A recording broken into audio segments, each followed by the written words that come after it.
अस्सलामु अलैकुम वरहमतुल्लाहि वबरकातुहू मग़फ़िरतुहू व रिज़वानुहू नहमदुहू व नुसल्ली अला रसूलिहिल करीम अम्मा बाद।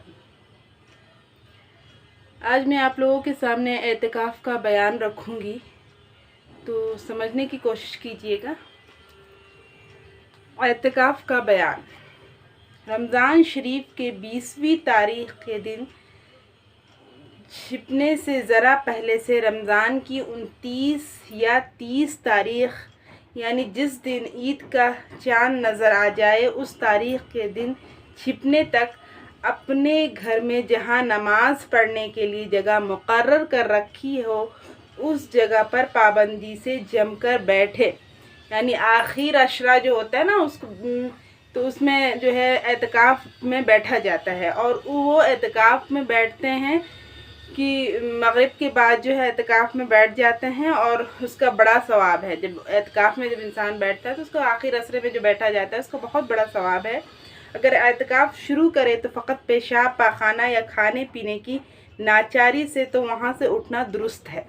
अगर कोई खाने पीने की वजह से अगर उठ के जा रहा है तो जायज़ है, लेकिन ऐसे ही तो एतिकाफ़ को जमकर एक जगह पर बैठना चाहिए।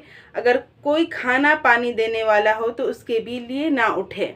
अगर कोई है बिलफर्ज कोई खाना दे रहा है, पानी दे रहा है, तो उसी जगह बैठकर इबादत करे, अल्लाह को याद करे और कुरान की तिलावत करे और जितना हो सके ज़िक्र व अस्कार करे और ज़्यादा लग़वियात बातें ना करें, चुगली ग़ीबत झूठ बुराइयों से बचे। और अगर कोई खाना देने वाला है तो बहुत अच्छी बात है, अगर नहीं है तो उठकर खाना खाने जा सकते हैं, लेकिन बाहर जाकर बात नहीं करना है वरना एतिकाफ़ टूट जाता है। तो जिस जगह बैठे उसी जगह पर बैठकर एक ही जगह मुकर्रर कर ले और उसी जगह पर बैठकर एतिकाफ़ किया जाता है 10 दिन, हर वक्त उसी जगह रहे। सो वो और बेहतर ये कि बेकार ना रहे, कुरान पढ़ती रहे, नफिले और तस्बीह जो तौफीक उसमें लगी रहे, ये नमाज़ पढ़े, कुरान पढ़े, नफिली नमाज़ पढ़े, जितना हो सके लग़वियात बातों से बचे और अल्लाह से मांगे और ये एतिकाफ़ बहुत अच्छे से एतिकाफ़ करे। अगर हैज़ या नफास आ जाए तो एतिकाफ़ छोड़ दे, इसमें दुरुस्त नहीं। अगर हैज़ आ रहा है, अगर जनाबत का वो हो गया तो फिर एतिकाफ़ तोड़ देना चाहिए। अगर एतिकाफ़ में मर्द से हम बिस्तर होना भी दुरुस्त नहीं है, तो एतिकाफ़ में इन सब बातों से परहेज़ करना चाहिए। और इस तरह से एतिकाफ़ जो है, एतिकाफ़ उसको कहते हैं जो एक जगह पर मुकर्ररा जगह पर बैठकर एतिकाफ़ किया जाए और उसमें हर चीज़ जो है हर वक्त नवाफिल का एहतमाम करे, कुरान का एहतमाम करे, लग़ू बातों से बचे। और जो बाहर जाए अगर तो बात बिल्कुल नहीं, अगर बात करेंगे तो एतिकाफ़ जो है टूट जाएगा। दूसरा क्या है, ज़कात का बयान। जिसके पास माल हो उसकी ज़कात ना निकालती हो अल्लाह ताला के नज़दीक बड़ी गुनहगार है।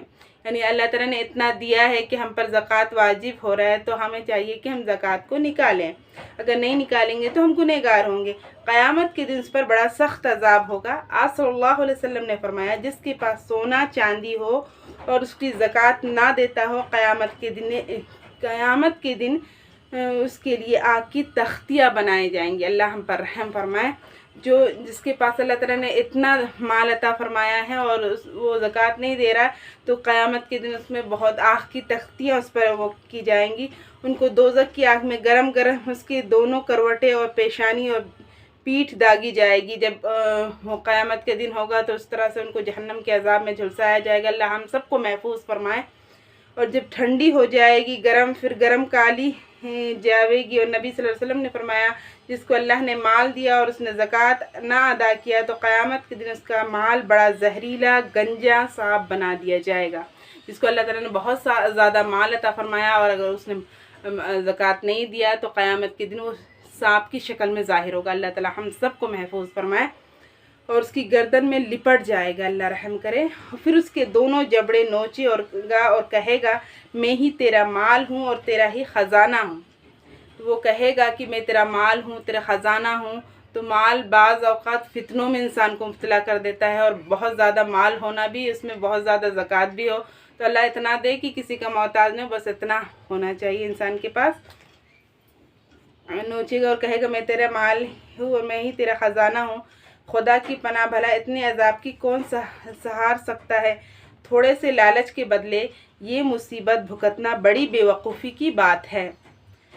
खुदा ही की दी हुई दौलत को खुदा ही की राह में ना देना कितनी बेजा बात है। अल्लाह की दी हुई नेमत है ना। अल्लाह ताला ने जो माल और दौलत किसको अता किया? मालदारों को दिया ताकि हम गरीबों में तकसीम करें। जो गरीब है, जो मिस्कीन है, जो ज़ौफ़ा है, उनको दें ना। तो अल्लाह ताला ने किसी को मालदार बनाया है, किसी को फ़कीर बनाया है तकसीम करने के लिए। मालदारों को इसलिए अल्लाह ताला ने अता किया ताकि वो गरीबों में तकसीम करें ना। तो हमें चाहिए कि हम जितना है उस पर अल्लाह का शुक्र अदा करें और फिर बहुत ज़्यादा उससे बचें, गुनाहों से बचें। जिसके पास 52.5 तोले चांदी या 7.5 तोला सोना हो या 52.5 तोला चांदी की कीमत के बराबर रुपया हो और 1 साल तक बाकी रहेगा तो साल गुजरने पर उसकी ज़कात देना वाजिब है। जिसके पास कितना तोला सोना हो? 52.5 तोला चांदी हो और 7.5 तोला सोना हो तो उस पर जो है ज़कात वाजिब हो जाता है। और उस पर साल जो है गुज़र गया हो, 1 साल जो है पूरा गुज़र चुका हो तो उस पर क्या हो जाता है? ज़कात वाजिब हो जाता है। फिर अगर उससे कम हो तो उस पर ज़कात वाजिब नहीं। अगर 5 तोला है, 3 तोला है, 2 तोला है तो ज़कात वाजिब नहीं है। 7.5 तोला सोना और 52.5 तोला चांदी होना चाहिए, तभी ज़कात जो है फ़र्ज़ होता है। अगर उससे ज़्यादा हो तो भी ज़कात वाजिब है। इससे ज़्यादा अगर बहुत ज़्यादा है तब भी ज़कात वाजिब है। किसी के पास 8 तोला सोना 4 महीने या 4 महीने तक रहा, फिर वो कम हो गया। किसी के पास अगर 8 तोला सोना है और सोना 4 महीने तक रहा, 4 महीने तक उसके पास था, वो मिल्कियत का मालिक था, वो 8 तोला सोना का मिल्कियत का मालिक था, फिर उसके बाद वो कम हो गया तो 2-3 महीने के बाद फिर माल मिल गया, तब भी ज़कात देना वाजिब है। 2-3 महीने गुजर जाने के बाद फिर माल मिल गया तब भी जो है उस पर क्या हो जाएगा? ज़कात वाजिब हो जाएगा। गर्ज़ जब साल के अव्वल व आखिर में मालदार हो जाए और साल के बीच में कुछ दिन इस मकदार से कम रह जाए तो भी ज़कात वाजिब हो जाती है। जब साल के अव्वल व आखिर में जो है मालदार हो जाए, जब साल के अव्वल में मालदार हो जाए या आखिर में मालदार हो जाए तो साल के बीच में कुछ दिन इस मकदार से कम रह जाए, साल के बीच के दिन जो है मकदार में अगर कम रह जाए तो ज़कात जो है वाजिब हो जाता है। बीच में थोड़े दिन कम हो जाने से ज़कात माफ़ नहीं होती। बीच में अगर नहीं था और अव्वल और आखिर में था तो फिर ज़कात वाजिब हो गई और फिर उसको देना ही पड़ेगा। फिर बाद में अगर माल आ गया, माल कम हो गया, फिर बाद में माल आ गया तो माल जो है पर ज़कात वाजिब हो जाता है। अलबत्ता अगर सब माल जाता रहे उसके बाद फिर माल ले तो जब से फिर मिला है तब से साल का हिसाब किया जाएगा। अगर सब माल जो है इसका ख़त्म हो गया फिर उसके बाद नए सिरे से उसको माल मिला है तो फिर उस पर ज़कात वाजिब होगा। किसी के पास 8-9 तोला सोना था, किसी के पास 8 या 9 तोला सोना था, लेकिन साल गुजरने से पहले पहले जाता रहा, पूरा साल नहीं गुजरने पाया तो ज़कात वाजिब नहीं। किसी के पास कितना तोला सोना था? 8 या 9 तोला सोना था, लेकिन पूरा साल गुजरने से पहले पहले ख़त्म हो गया उसके पास, तो पूरा साल नहीं गुजरने पाया तो ज़कात जो है वाजिब नहीं है। पूरा साल नहीं गुजरा और उससे पहले ही ख़त्म हो गया तो ज़कात वाजिब नहीं है। किसी के पास 52.5 तोला चांदी की कीमत है और इतने ही रुपयों की वो कर्जदार है तो भी ज़कात वाजिब नहीं है। कितना? किसी के पास अगर 52.5 तोला चांदी की कीमत है और इतने रुपए की वो कर्जदार है, कितने रुपए की वो कर्जदार है तो भी ज़कात क्या हो जाएगी? वाजिब नहीं होगी। अगर इतने की कर्जदार है कि कर्ज़ा अदा होकर 52.5 तोला चांदी की कीमत बचती है तो ज़कात क्या हो जाएगा? वाजिब हो जाएगा। अगर इतना कर्जदार है कि कर्ज़ा अदा होने के बाद 52.5 तोला चांदी की कीमत जो है उसके पास बचती है तो ज़कात क्या हो जाएगा? वाजिब हो जाएगा। सोने चांदी के जेवर और बर्तन और सच्चा गोटा ठप्पा सब पर ज़कात वाजिब है। सोने चांदी के बर्तन पर भी ज़कात वाजिब है और सारे सोने चांदी की चीज़ों पर ज़कात जो है वाजिब हो जाती है, चाहे पहनती रहे या बंद रखे, चाहे पहने या ना पहने ज़कात जो है वाजिब हो गई है। और कभी ना पहनती हो अगर चांदी और सोने की हर चीज़ पर ज़कात वाजिब है। चांदी या सोने की हर चीज़ पर क्या हो जाती है? ज़कात जो है वाजिब हो जाती है। अलबत्ता अगर इतनी मकदार से कम हो तो जो ऊपर बयान हो तो ज़कात वाजिब ना होगी। इतने मकदार जो मकदार मैंने बताया कि 52.5 तोला चांदी और 7.5 तोला सोना, इसी पर ज़कात फ़र्ज़ है। अगर उससे कम में हो तो ज़कात जो है फ़र्ज़ नहीं है।